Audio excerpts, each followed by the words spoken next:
We wanted to welcome you to our online forum presented by Communities Confronting Substance Abuse and Rifa Anu. We are pleased to have 3 people here to talk to you about the issue of behavioral addictions and share their unique perspectives on the issue. We would also like to remind you to be respectful of everybody's privacy, particularly when it comes to sharing our personal stories. During the meeting, you may chat any questions you would like to address to our presenters, to me, I'm the host, and we will try to get to as many as we can, time allowing. We will also be sharing links to sign into other sessions periodically in the chat. So if you want to keep your chat function open, keep an eye out for that. We did get started a little bit late, so we're going to go the original amount of time that we planned, giving enough time for our presenters to give over their information and also to allow for some Q&A at the end. Let me introduce our presenters. Arnie Wexler is a certified compulsive gambling counselor and is one of the foremost experts on compulsive gambling in the United States. Arnie has presented workshops and training seminars nationally and internationally, having spoken to gaming industry executives, Fortune 500 companies, legislative bodies, and on college campuses across the nation. He has also done trainings for the NFL, for professionals working in addiction treatment centers, and to casino personnel. With his wife, Sheila, he authored the book, All Bets Are Off, a story of his own personal experience with his gambling addiction. He will speak first, but let me just introduce David Drapkin and Rabbi Gluck, and then you guys can take it away. David Drapkin is a licensed clinical social worker. He is the executive clinical director of Strive Health, an outpatient addiction and mental health facility in Paramus, New Jersey for both adolescents and adults. He is also a licensed mental health first aid instructor, sits on the board of directors of Rifa Anu, and thankfully sits on our advisory board at CCSA.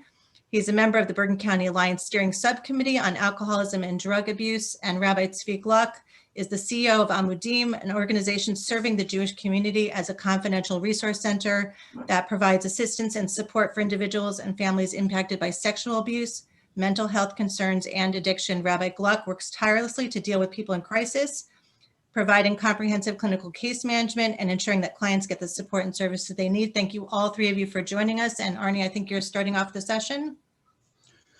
Good morning. I'm Arnie Wexler. I'm a compulsive gambler. My last bet was April 10th, 1968. I was the executive director of the New Jersey Council on Compulsive Gambling for 8 years. And my wife ran New Hope Foundation for treatment for drugs, alcohol, and gambling. I started gambling when I was about 7 or 8 years old. The first bet I ever made was you bet 10 cents to win $1 if you could get 3 baseball players to get 6 hits. Then it was pinballs. It was betting on sporting events. It was marbles. It was anything that I could gamble on when I was a kid. And as I grew up, it got worse and worse. I went out with 2 girls in my life before I met my wife, took them both to the racetrack and lost both times. So I knew girls were bad luck, so I stopped going out with girls. So bottom line was I met my wife and our first date was to the movies, and the next date I tried to take her, she was 17, I was 22 at the time. And I tried to take her to Monticello racetrack. And the guy at the door said, she can't come in here, she's too young. So I would have went in to gamble and left her in the car for that whole time that I was in there gambling, but we got in through another door and we went in. And I think almost every date we've had for the next year and a half was a gambling event, a sporting event that I had a bet on, a racetrack, something to do with gambling. I think we went to a couple of shows, but that was it. And we got married, it was in 1963. So we got married and I wanted to go to Las Vegas and Sheila said, no, we're not going to Las Vegas. So second choice was Puerto Rico because I knew there were a couple of casinos there. Well, the casinos in Puerto Rico were, she asked the travel agent about the casinos and the travel agent said, yeah, there is gambling there. So we went to Bermuda. I had bet a horse in the Kentucky, we ended up in Bermuda on our honeymoon. I bet a horse in the Kentucky Derby and it lost. I bet him on the Preakness and it lost. And I stopped gambling because now I was married. And all of a sudden, the horse runs into Belmont Stakes and pays $142. And I'm totally pissed off that how come I didn't bet the horse and why did I get married and lose this big gaming event that I could add.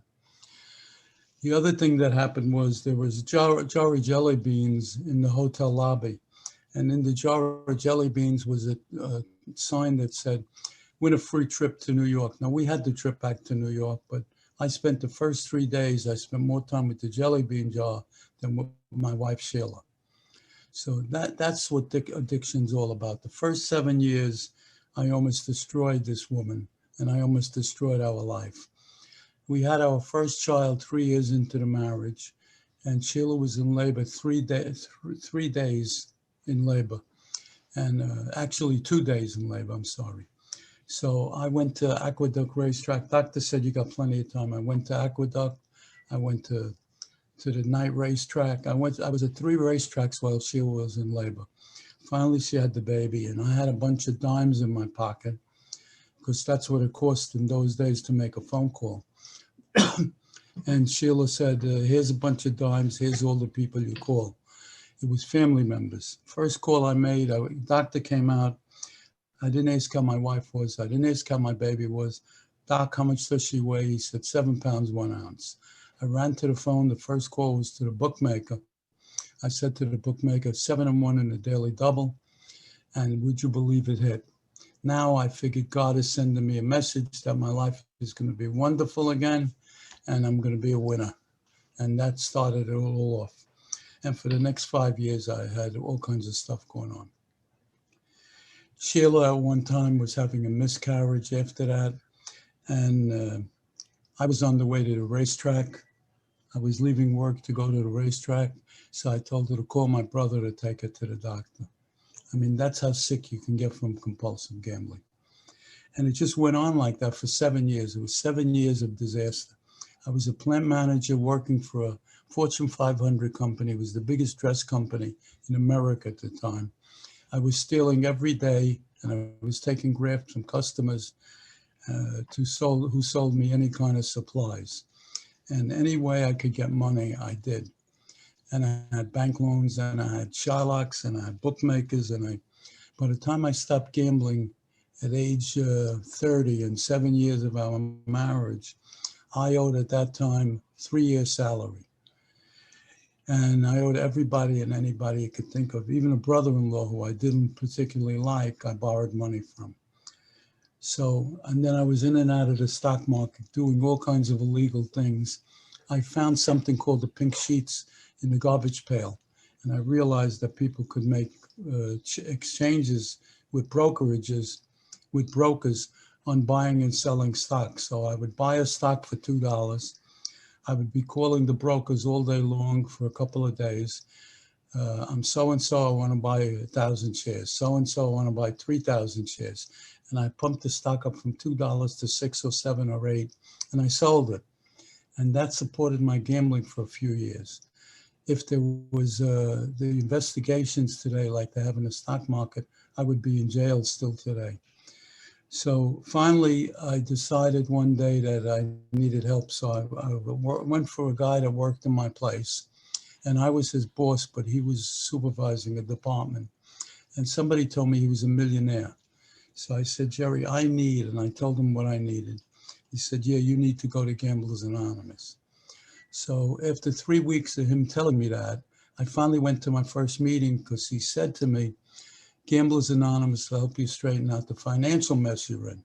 So I thought that meant they were going to pay off my gambling debt. So I went to my first meeting, and I went there for 3 weeks without doing anything. I gave a fake phone number and a fake name, and I was there for 3 weeks. On the 4th week, they said they'll give me what they call a pressure relief meeting, which was a budget.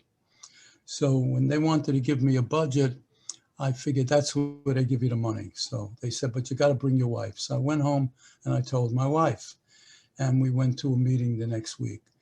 And I've been going to GA now. Oh, and I was very ticked off when we had this budget meeting.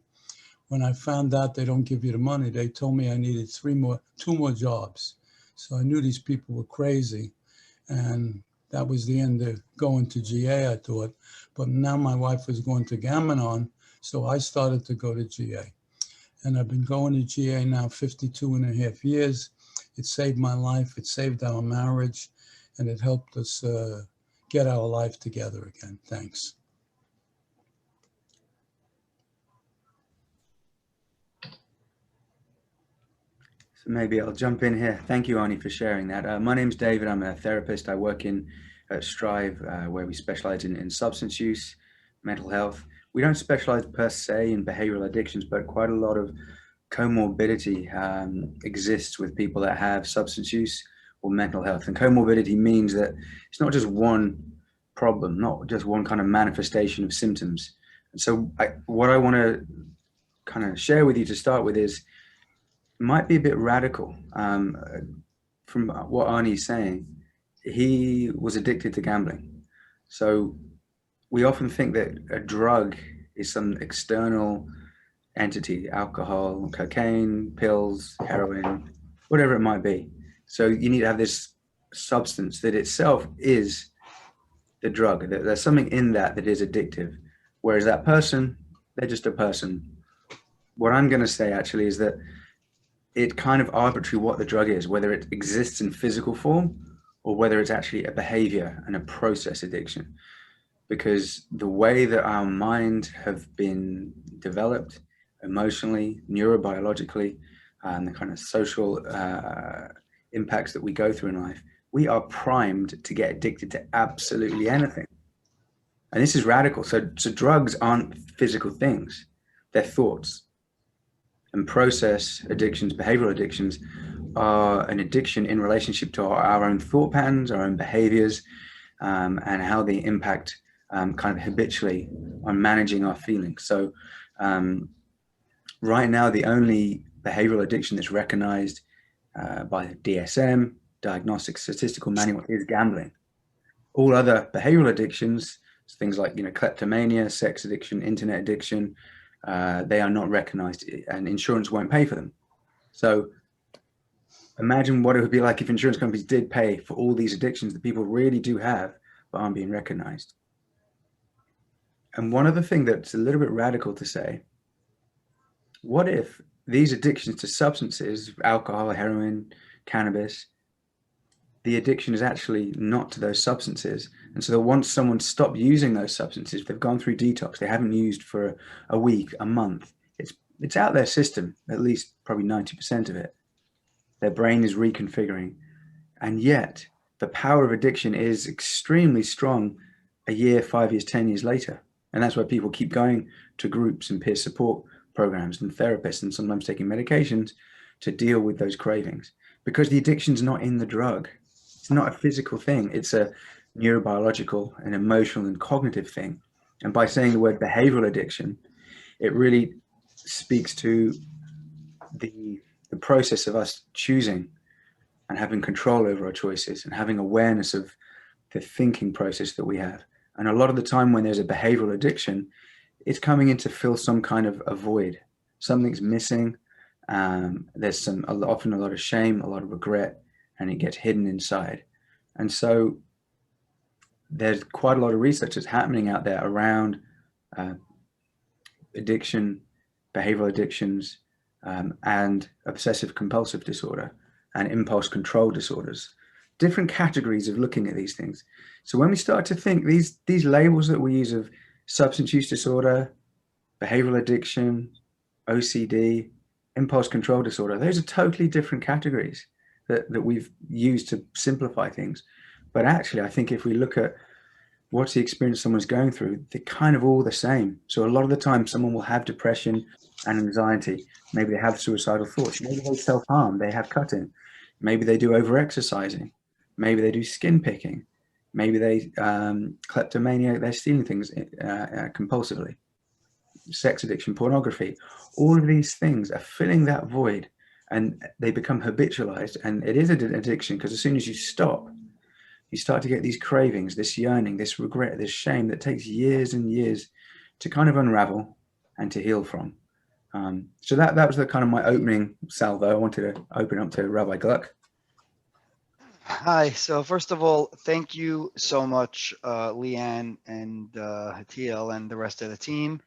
And Arnie, I know for many years, your words are always inspirational. I can hear you say things 100 times it doesn't change. And David, it's an honor to be with you here again. So it's really interesting. You know, my background's a little bit different. You know, I had some friends that unfortunately had passed away, both, you know, due to suicide and addiction related issues, which got me started into the world that I'm currently finding myself in. But from what we've started at Amudim to what it's become, to comprehensive case management, you know, is a whole new world. And, you know, over the last few years, and I would say even more specifically over the last 7 months, specifically, what we have seen and the increased levels on so many of these issues have just been really, really, really painful. And, you know, when we talk about addictions and process addictions, again, from the communal standpoint, from the organizational standpoint, from the work that goes into it, one of the main things that we keep finding ourselves going in circles about, and I use this example, is, you know, when somebody has a alcohol or substance abuse, it's relatively simple, quote unquote, for them to understand. Whether they accept it or not right away is separate, but that, like, drugs are bad for you.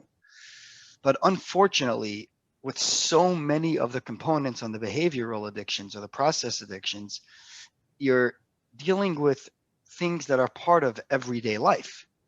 So, for example, people need money to live. So if a person has a job, they get a paycheck, they should be paying their bills. And this is one of the main concerns that we've been lobbying for years, as far as trying to get insurance companies to understand that these are what makes it more complex. You know, alcohol, drugs, very easy, you know, we can deal with it. But, you know, shopping addiction, oh, is that really an addiction? And people don't realize families are going bankrupt over it and getting destroyed. And it's becoming, you know, more increasingly prominent.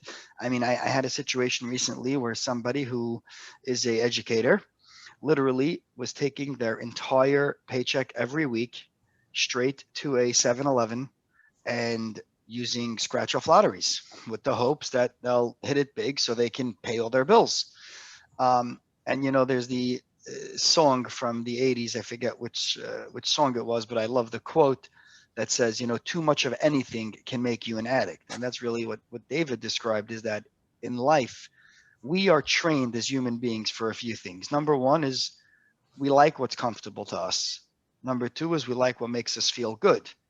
Number three is if something makes us feel good, we want more of it, whatever that might be.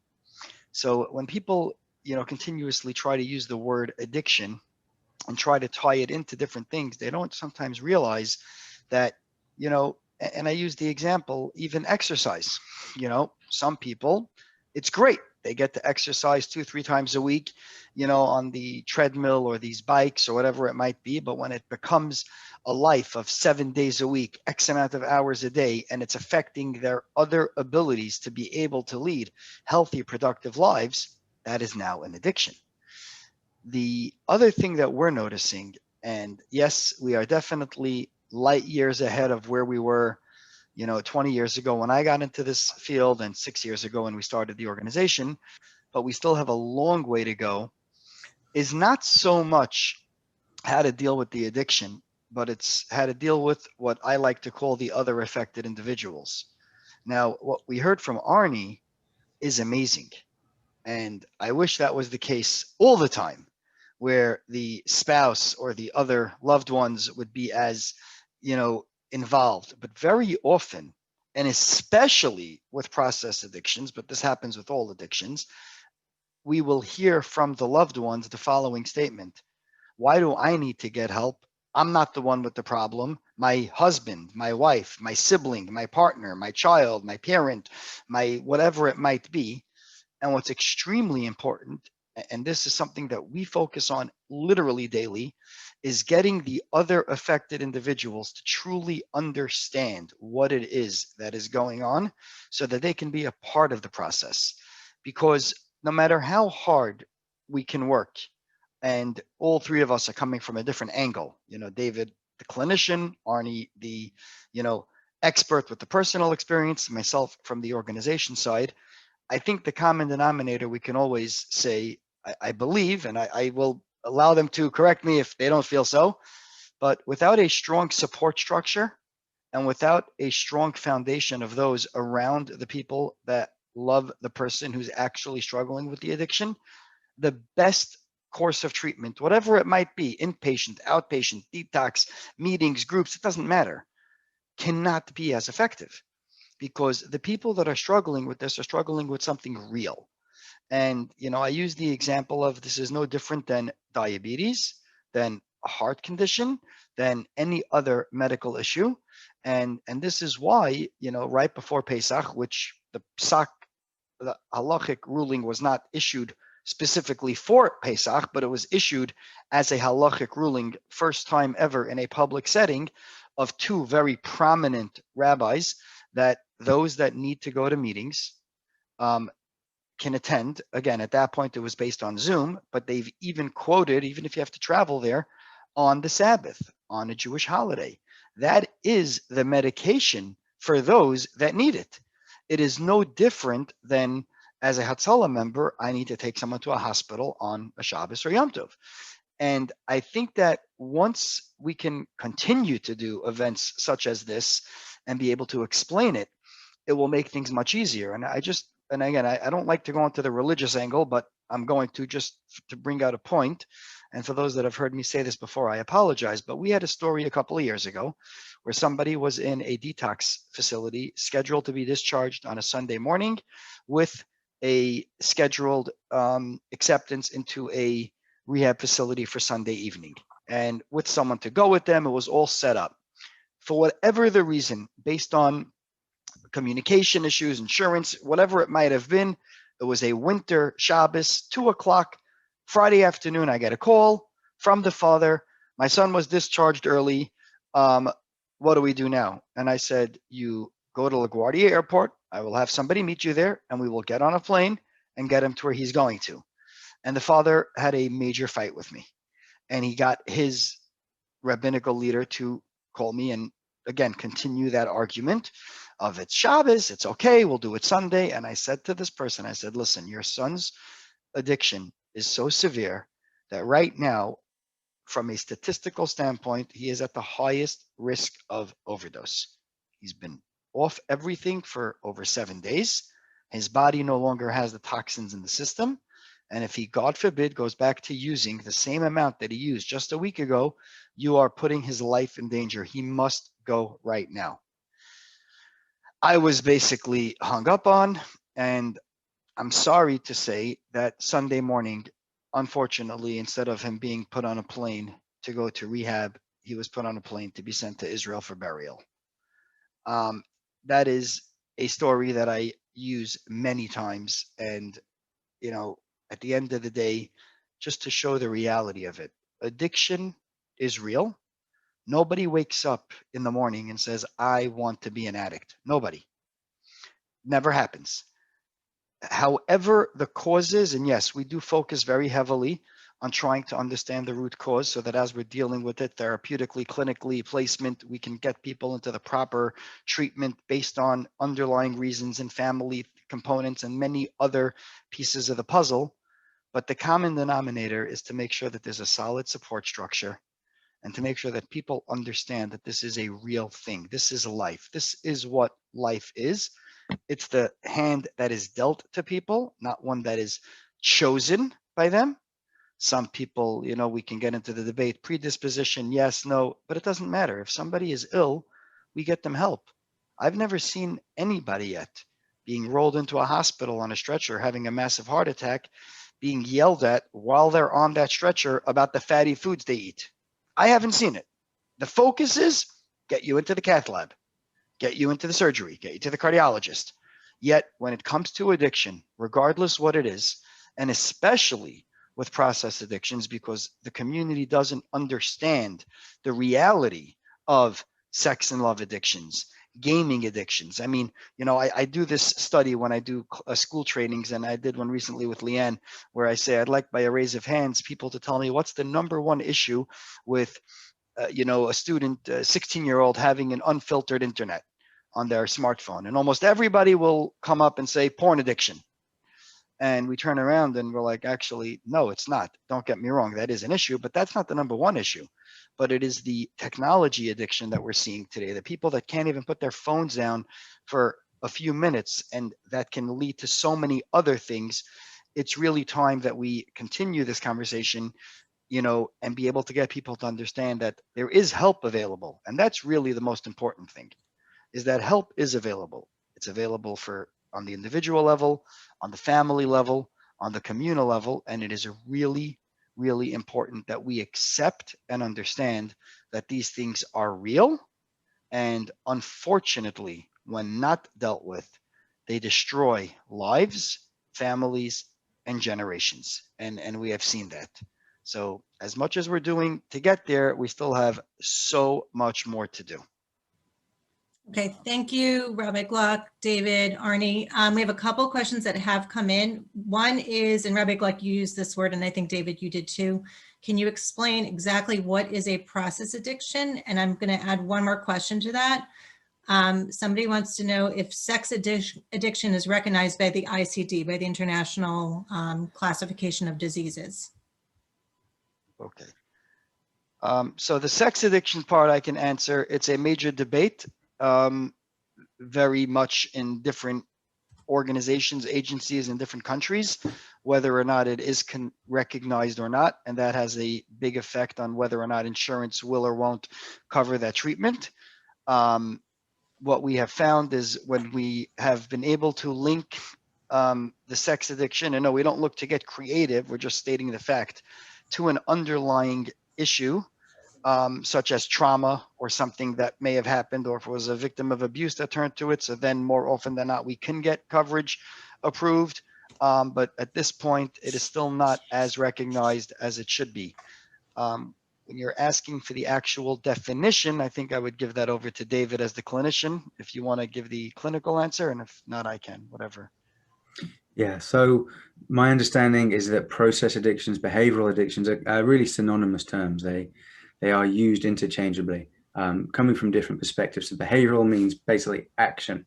So we have a behavior, we take an action to buy scratch off, to look at pornography, whereas a process is more looking at it from a neurobiological perspective. There's this internalized process where we make a choice, and well, we don't make a choice often unconsciously. There's that internal process that results in a behavior, and that's why it's compared so much to OCD, with the behavioral addictions in particular. So I use them interchangeably. Both of them are not really well understood in the community when we talk about behavioral and process addiction. So it doesn't really matter which one you use, because most people won't really know what you're talking about. But if you say, oh, gambling or pornography, they go, oh, okay, right.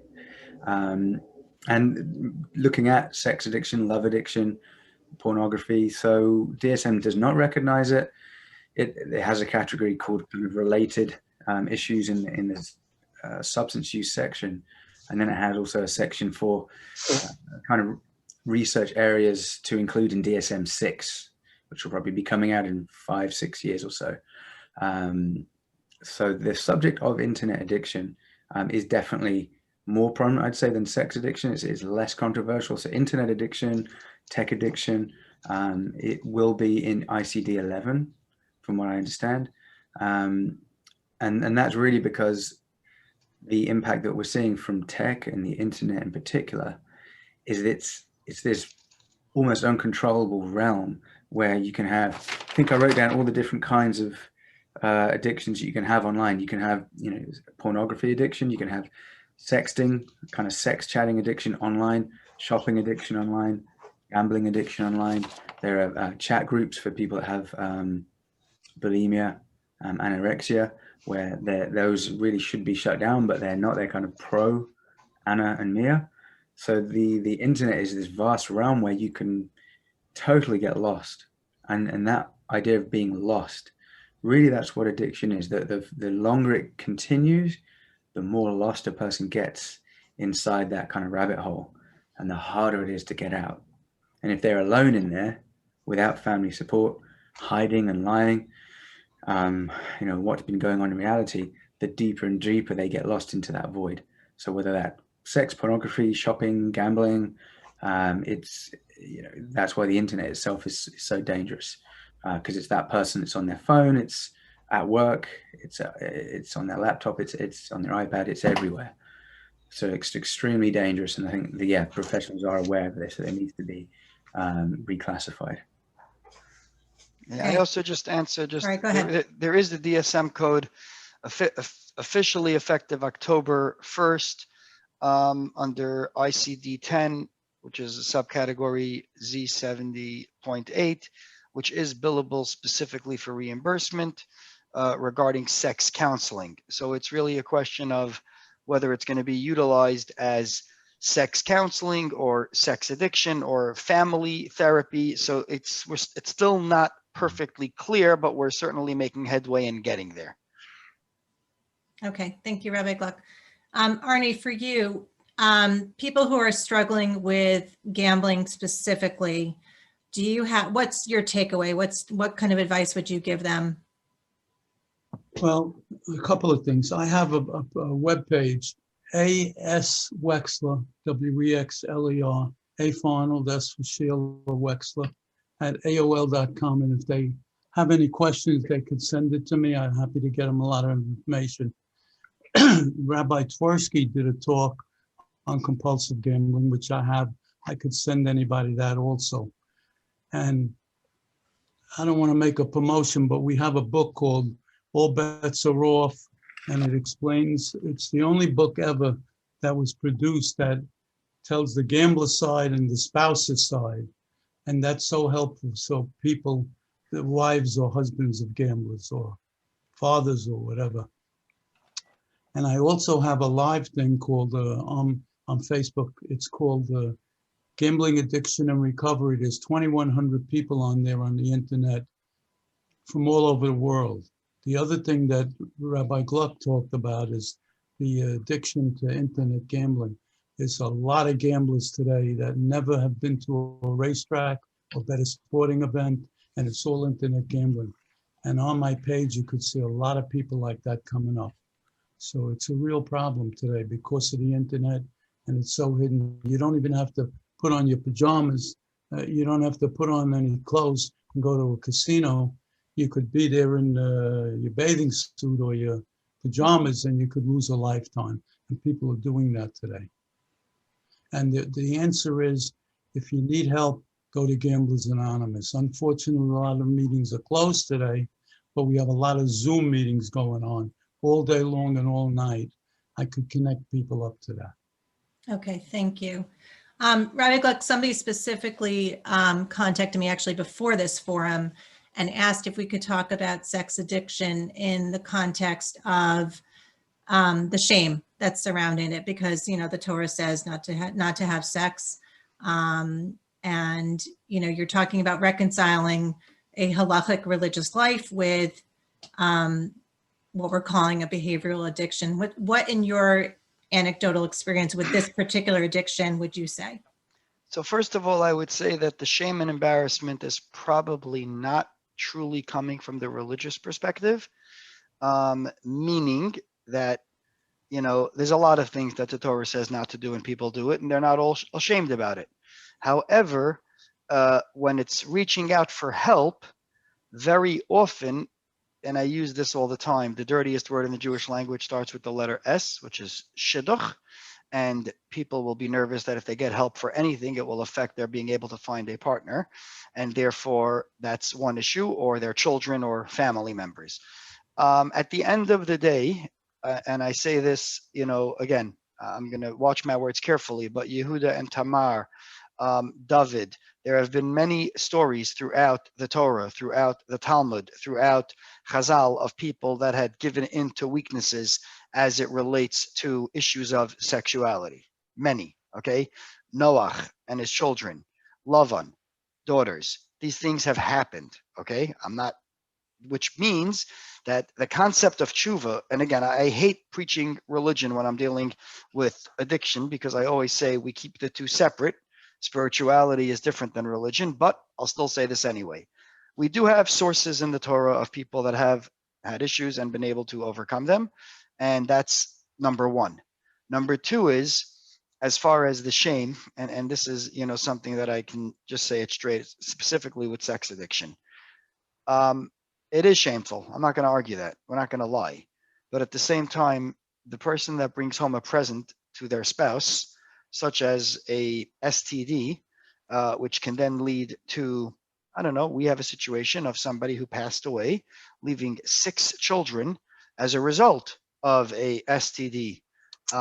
That becomes a lot more embarrassing. Now, on one hand, yeah, maybe nobody will know exactly why that parent passed away, but let's look at the flip side of it is now you have 6 children who are missing a parent who will never come back. So when we talk about the Torah's perspective, v'nishmartem ma'od lenafshesechem, we need to do everything we can to make sure that people can be healthy and lead productive lives. And that's the Torah's obligation as well. The good thing is anonymity, privacy are all so crucial in these areas and very well regarded that people should not be ashamed to reach out.